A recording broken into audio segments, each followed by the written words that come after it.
entendre la pluie tambouriner sur mes fenêtres et donc quoi de mieux que vous parler de mes lectures de juillet. Enfin, en juillet j'ai lu 11 livres dont un ou deux en audio, je m'en rappelle plus, et j'ai acheté 7 romans, mais comme j'ai fait pas mal de tri dans ma palle, j'ai viré un livre que j'ai commencé et j'ai senti que c'était pas pour moi parce que rien que la description du premier meurtre c'était un thriller. Je me suis dit non, je laisse tomber alors qu'il est dans ma palle depuis 3 ans et demi. Et j'ai aussi viré la saga Terre-Mère d'Ursula K. Le Guin dont je vous parlais depuis un moment.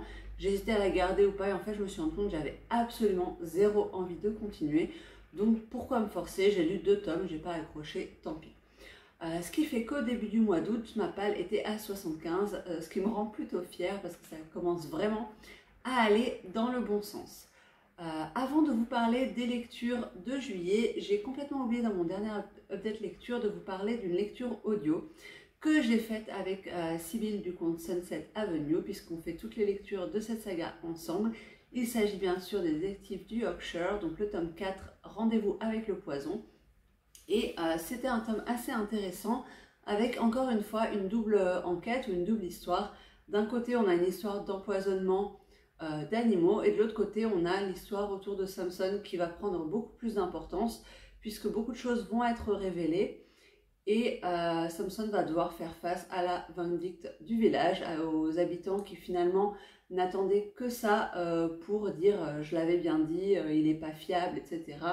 Et Delilah va se retrouver un peu tiraillée entre croire les racontages, les commérages autour de Samson et en même temps se dire ça fait quelques mois que je le fréquente à nouveau, j'arrive pas à croire qu'il ait pu faire ça. Donc j'ai beaucoup aimé cette partie-là, un peu moins les histoires d'empoisonnement, j'avoue. D'ailleurs j'ai complètement oublié qui était le coupable, le pourquoi du comment, ça m'est complètement sorti de la tête 3 mois après.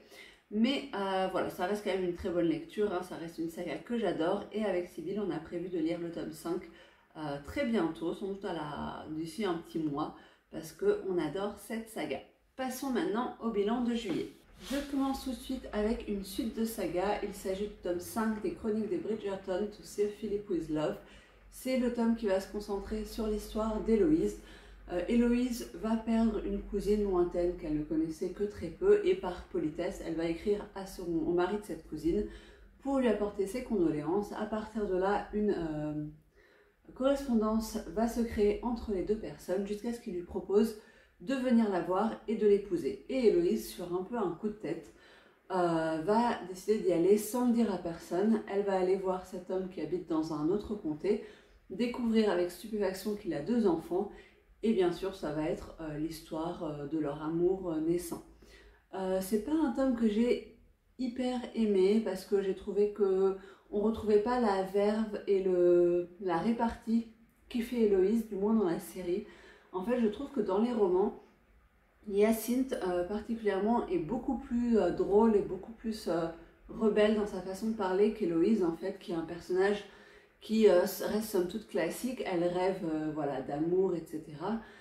Et voilà, elle va avoir ce coup de tête, ce coup de folie qui l'a fait partir pour aller chez cet homme, mais sinon ça reste un personnage qui n'est pas hyper passionnant. Et j'ai pas non plus aimé beaucoup Philippe, donc son love interest, que j'ai trouvé plutôt antipathique, qui est toujours très très bougon, très renfermé, qui veut une femme mais qui en fait veut surtout une mère pour ses enfants, qui la plupart du roman n'accorde pas grand cas à Héloïse, en fait, à part quand il a des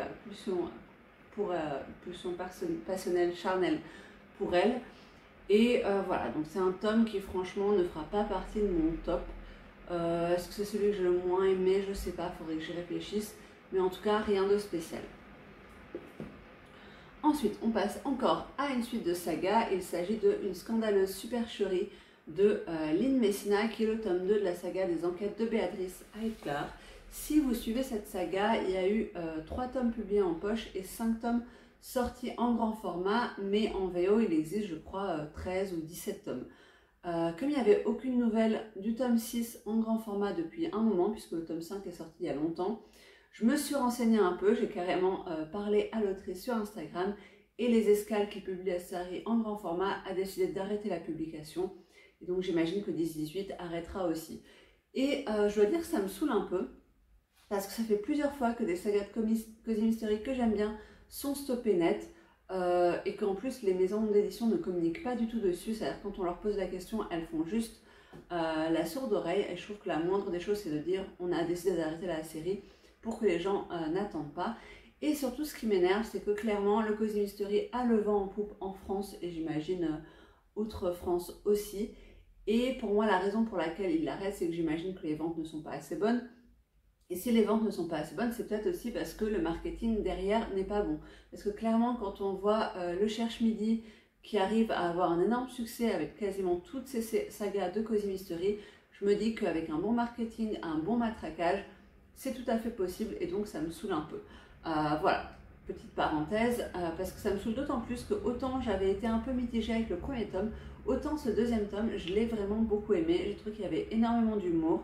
J'ai aimé le personnage de Béatrice, j'ai aimé son alliance avec le duc. L'enquête était sympa aussi, même si finalement on se balade un peu pendant tout le roman et ensuite tout est résolu en quelques pages, un peu comme un cheveu sur la soupe. Mais voilà, j'ai vraiment adoré l'ambiance, le contexte, les personnages, l'humour. Donc je suis un peu déçue de me dire que cette série va s'arrêter en français. Parce que bien sûr, je peux la lire en anglais, j'imagine que c'est pas très compliqué à lire. Mais le problème, c'est que pour moi, un Cozy Mystery, c'est le genre de roman que je prends quand j'ai envie de lire un truc facile, pas prise de tête, ou que j'ai envie de lire un livre sur la journée ou sur le week-end. À partir du moment où je vais le lire en anglais, ça va être un effort pour moi. Ça va me prendre beaucoup plus de temps et donc on perd ce qui pour moi est nécessaire dans un Cozy Mystery, c'est ce côté un peu léger, vite pris, vite lu, sans doute vite oublié aussi, mais qui me laisse passer un bon moment. J'ai aussi lu une romance toute mignonne qui était People We Meet on Vacation de Emily Henry, ici dans sa version poche française. Emily Henry qui est une reine de la romance contemporaine qui a énormément de succès actuellement. Moi j'avais déjà lu Comme dans un roman d'été que j'avais bien aimé, mais ça parlait de deux écrivains et je trouvais que justement le thème de l'écriture n'était pas assez développé. Ici j'ai bien plus préféré ce roman-là. On va être sur deux personnages qui sont meilleurs amis depuis très très longtemps, Poppy et Alex. Ils se sont rencontrés à la fac et depuis ce moment-là, chaque été, ils partaient en vacances ensemble jusqu'à ce qu'il y a 2 ans, quelque chose se passe et depuis, ils ne se sont quasiment plus parlé. Globalement, leur amitié hyper fusionnelle, hyper complice, c'est devenu juste s'envoyer un texto à Noël et aux anniversaires. Et cet été-là, Poppy et Alex vont décider de repartir en vacances ensemble. Et donc, bien sûr, il y a beaucoup d'enjeux puisque chacun fait attention à ne pas évoquer ce qui s'est passé il y a 2 ans et qui a fait que leur amitié a périclité. Et en même temps, ils ont tellement envie de pouvoir refaire fonctionner cette amitié. Ils sont tous les deux très précautionneux à faire en sorte que l'autre soit content pendant les vacances, à faire plaisir, à être sûr que tout se passe pour le mieux. Et bien sûr, il y a forcément des petits couacs pendant ces vacances. Voilà, donc on va suivre ça. Et en fait, on suit chacune de leurs vacances du passé et en parallèle leurs vacances actuelles. Donc j'ai vraiment beaucoup aimé ce format-là. Et j'ai surtout adoré les personnages. J'ai trouvé qu'ils étaient hyper mignons ensemble. Pas tellement d'un point de vue amoureux, mais en fait vraiment leur amitié était ouais, trop mignonne. Parce que voilà, ils tiennent l'un à l'autre. Ils le montrent soit en parole, soit en acte. Mais en tout cas, c'est vraiment visible. Ils font un effort l'un pour l'autre. Et on sent qu'ils sont tellement investis pour essayer de faire en sorte que leur relation amicale marche à nouveau. J'ai trouvé ça hyper touchant, je trouvais que c'était une relation homme-femme amicale très bien menée, même si bien sûr le but c'est que ça tourne en amour, hein, voilà. Mais voilà, c'était hyper mignon et surtout il y a énormément d'humour. Franchement, quasiment à toutes les pages, je souriais ou limite je gloussais un peu.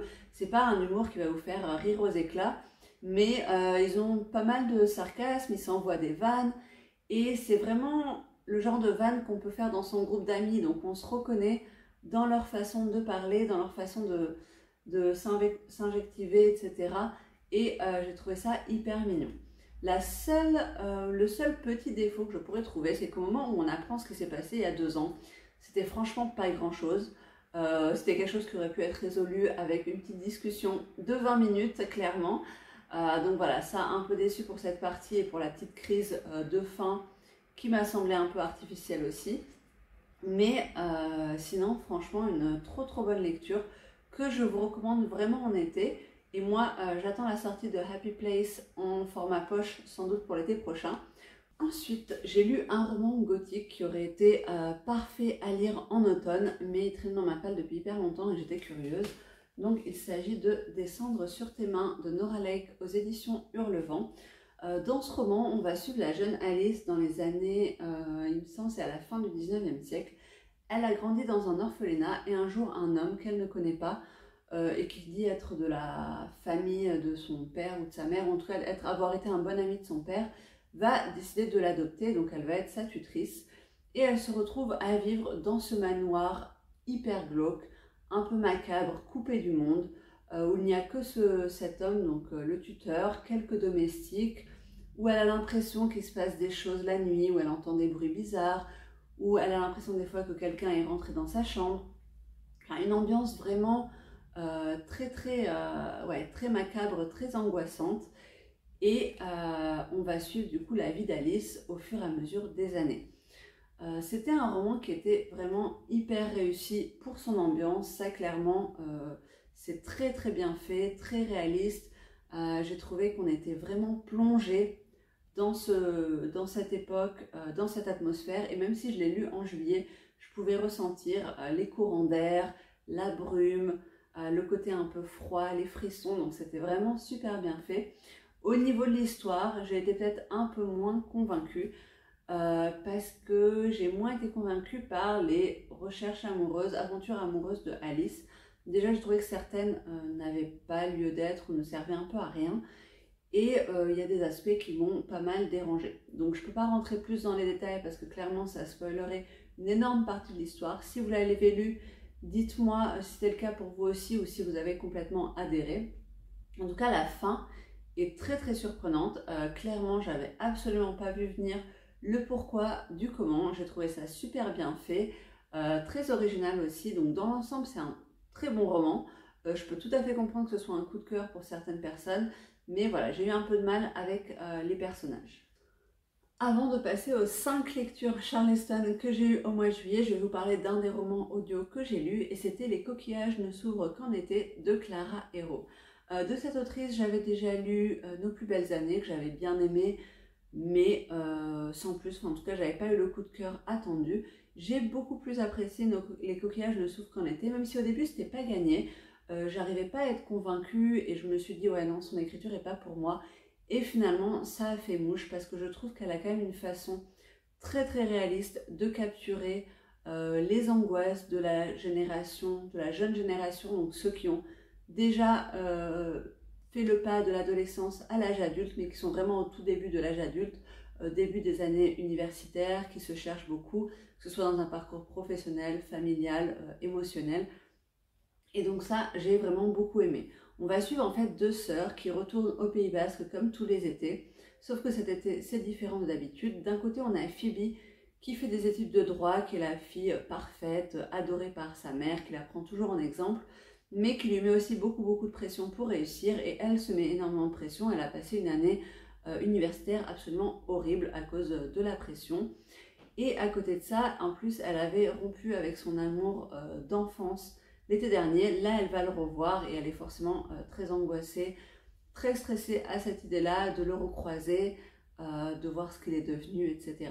Et de l'autre côté, on a Lena, sa petite sœur, qui est un peu l'enfant rebelle de la famille, seule, qui se fâche toujours avec sa mère, qui va toujours provoquer des disputes, qui va toujours être dans la confrontation. Mais Lena, elle souffre aussi. Il s'est passé quelque chose pendant son année. Elle a rompu amicalement avec sa meilleure amie. Elle se cherche beaucoup au niveau émotion amoureuse aussi, puisque elle va découvrir qu'elle aime les filles, mais elle n'est pas sûre de est-ce qu'elle aime juste les filles ou les garçons aussi, etc. Et on va donc les suivre tout au long de cet été qui va être qui va vraiment leur permettre d'avancer.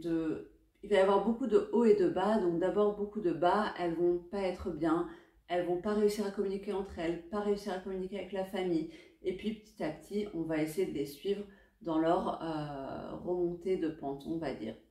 Donc il y a des moments quand même assez durs dans ce roman, ça parle énormément de santé mentale, des relations familiales, des relations amicales, des relations amoureuses. Et comme je disais, c'est vraiment très très bien fait de ce côté-là. Et notamment, autant j'ai pas trop accroché avec Phoebe, qui est en dépression en fait pendant le roman, parce que je me retrouvais pas, enfin je me retrouvais pas dans ses émotions, et en même temps, euh, je pense que j'étais un peu frustrée parce que j'avais envie qu'elle s'exprime de manière un peu plus claire, qu'elle dise ce qu'elle ressent au lieu de tout garder en elle jusqu'à exploser. Et j'ai vachement plus apprécié Lena, alors que pourtant, c'est un personnage qui est à l'opposé de la personne que je suis, de mon caractère, de ma vie, etc. Mais j'ai trouvé que ses émotions, ce qu'elle ressentait, c'était tellement bien décrit, tellement juste, c'était fait avec tellement d'acuité que j'ai vraiment adoré tous les passages liés à elle. Donc c'est un très très bon roman d'été, mais ne vous attendez pas à quelque chose de léger. Ça reste un roman d'été parce que ça se passe en été, mais c'est beaucoup plus profond qu'il n'y paraît. Maintenant aux lectures Charleston, je vais peut-être aller un peu plus vite puisque la plupart, je vous en avais parlé dans mon vlog lecture 100% lecture Charleston, que je vous invite à aller voir puisque je parle des romans beaucoup plus en long, en large et en travers, et que j'ai eu un très très bon ressenti pour la totalité d'entre eux. Le premier roman dont je vous parle, c'était en audio, c'était La dernière allumette de Marie Vareille, qui est un roman dans lequel on va suivre Abigail, qui s'est cloîtrée depuis 20 ans dans un couvent. Elle a fait vœu de silence et elle va nous raconter un peu l'histoire de son enfance et de son frère Gabriel, qui a rencontré une femme et qui lui vient la voir assez régulièrement pour lui raconter sa vie, etc. Et donc elle suit ça un peu de loin. C'est un roman assez profond qui va aborder notamment le thème des violences conjugales et des violences intrafamiliales de manière générale. J'ai trouvé que c'était fait de manière très très intelligente, très émouvante aussi. C'était assez bouleversant comme roman. Comme toujours avec Marie Vareille, elle nous embarque, on lit, on lit, on lit, et puis on s'attache aux personnages.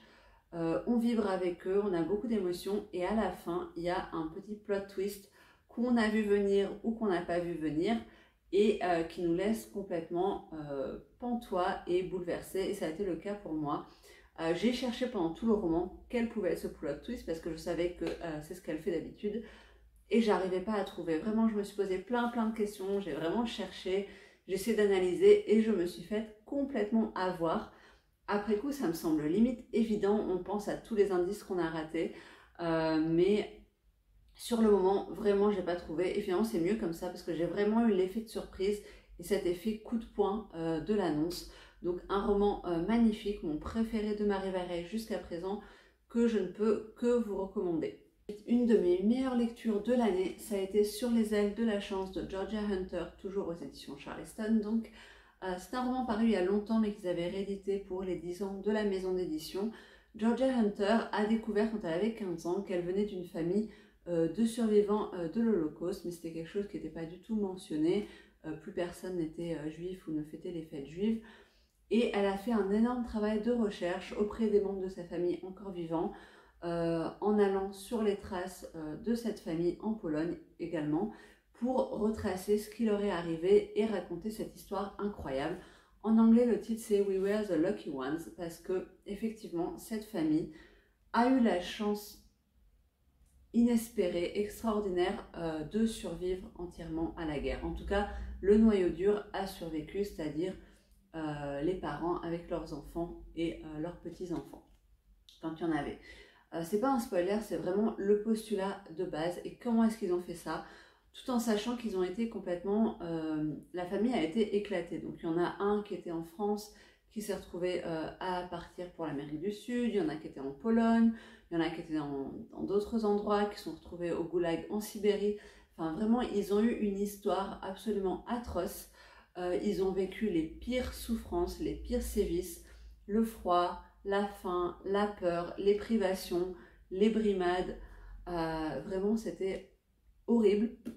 Mais pendant tout le roman, ils espèrent qu'ils vont réussir à se retrouver à la fin. Ils ne savent pas qui est vivant ou qui ne l'est pas, puisque il y en a une grosse partie qui va perdre contact les uns avec les autres. Et j'ai trouvé que c'était vraiment très émouvant, c'était très bien écrit.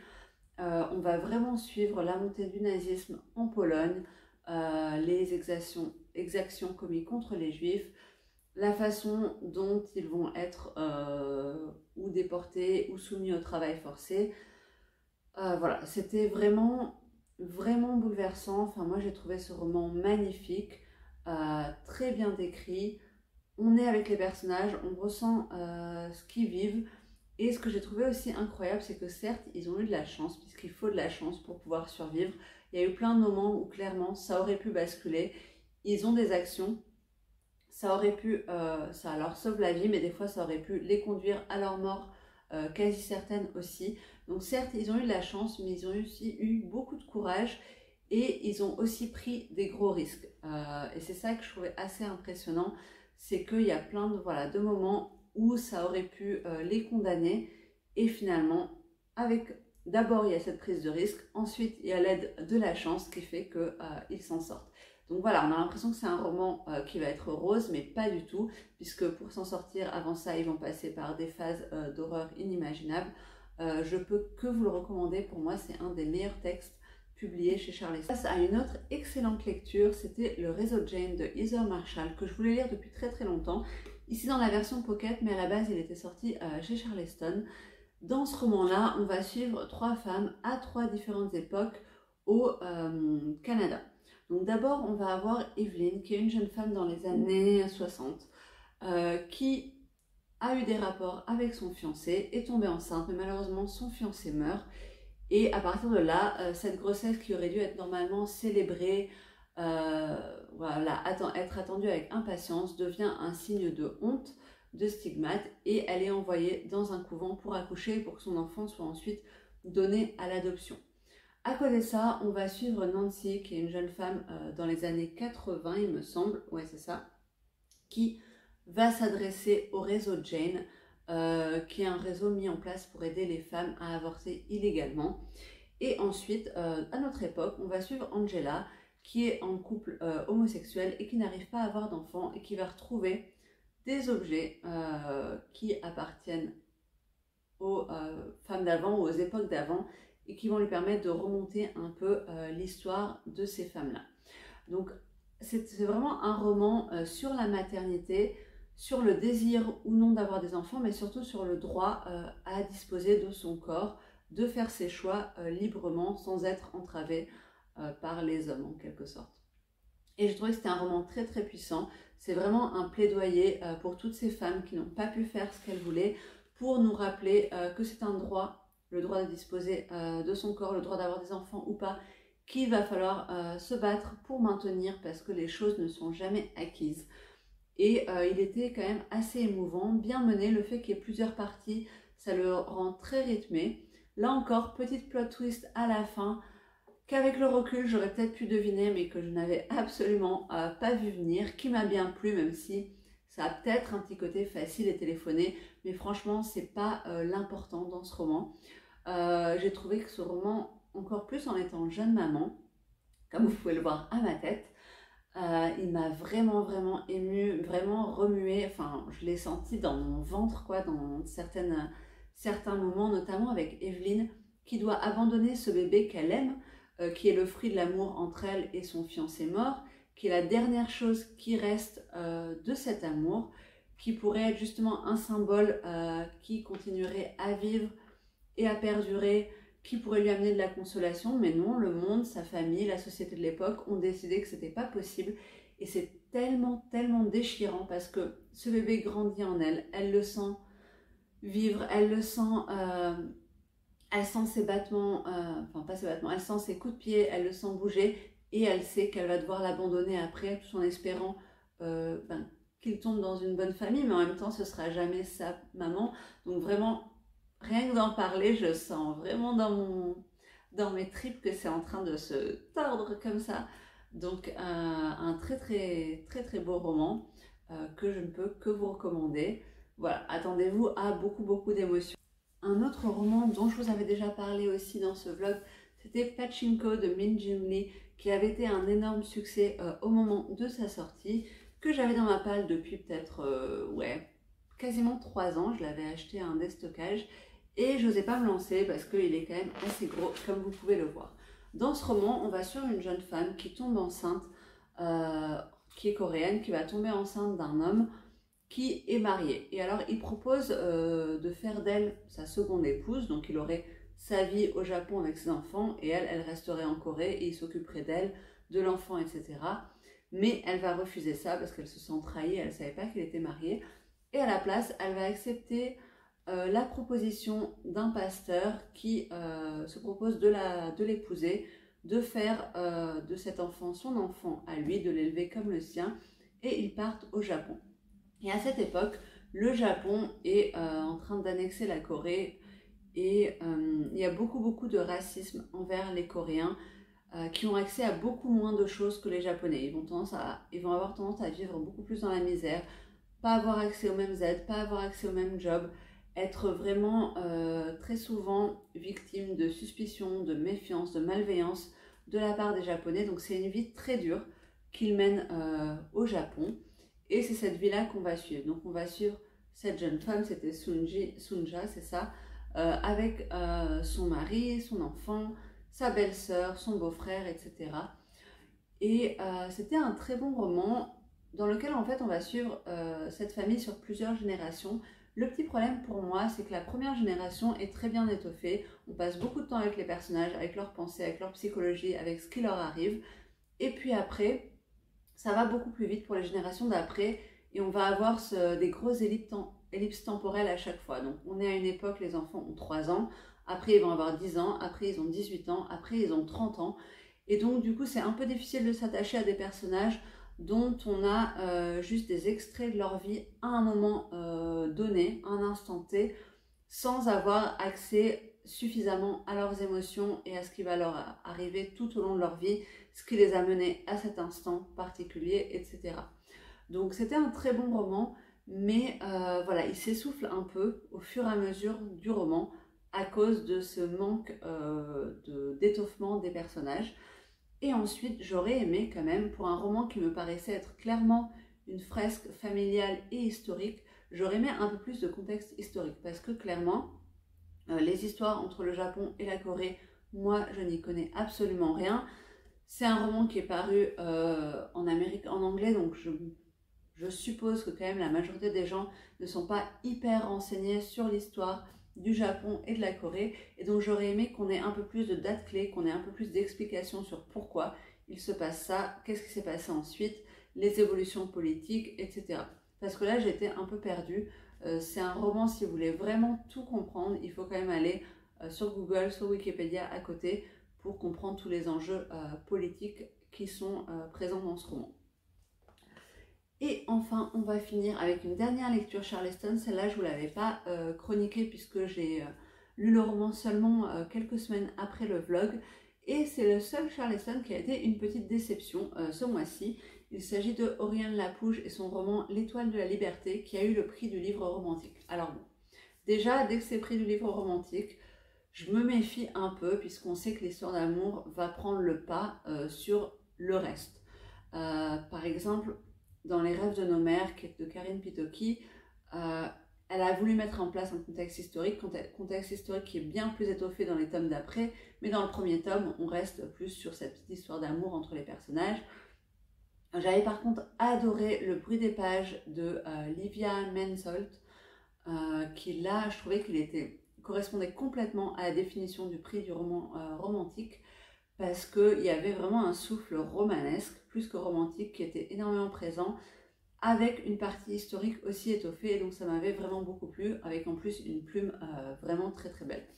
Là, on va parler de la ségrégation, des années d'esclavage avant la guerre civile aux États-Unis, dans le Mississippi, et ensuite on va parler du Summer of Freedom dans le Mississippi dans les années 64, qui en fait est une initiative d'étudiants blancs qui veulent encourager le plus possible les Noirs à s'inscrire sur les listes électorales, puisque même s'ils avaient acquis le droit de vote, la plupart ne le faisaient pas par peur et par intimidation du Ku Klux Klan, de certaines personnes racistes qui vont chercher à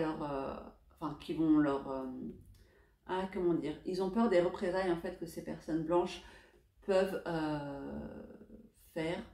Non, faire des représailles, c'est pas vraiment le terme, mais là je trouve pas les mots. Enfin bon, vous voyez ce que je veux dire. Donc c'est un roman qui aurait pu être très intéressant historiquement parlant. Il y a des scènes forcément autour de l'esclavage qui sont vraiment dures à lire, mais clairement la romance a le premier pas, c'est le plus important dans le roman et c'est ce qui m'a déçue parce que moi j'étais pas du tout intéressée par cette partie-là, j'avais vraiment envie d'avoir le contexte historique dessus ces avancées-là. Et la romance est au premier plan et en plus c'est pas une romance qui m'a plu puisqu'on est sur un love instantané, donc ils se voient et tout de suite ils se plaisent énormément, tout de suite c'est l'amour fou même s'ils se le déclarent pas tout de suite, mais voilà, il a vu par exemple l'un des personnages, il a vu cette femme 3 jours dans sa vie et il parle déjà de comment il se verrait vieillir à côté d'elle au coin du feu, vivre toutes ces années restantes avec elle. Alors que c'est basé sur rien, finalement ils se connaissent pas beaucoup, ils échangent pas beaucoup de choses qui leur permettraient de se connaître plus en profondeur. Donc bien sûr le coup de foudre existe, mais c'est pas ce que je préfère lire en littérature et du coup j'ai été assez peu touchée par cette histoire d'amour. Voilà, j'ai enfin fini de vous présenter les 11 romans plus le bonus du mois de juin que j'avais oublié. J'espère que ça vous a plu, n'hésitez pas à me le dire si c'est le cas, à me dire s'il y a des romans parmi toute cette liste qui vous intéressent et on se retrouve bientôt, je pense pour une vidéo book haul, donc je vais vous présenter mes achats des mois d'été. Salut!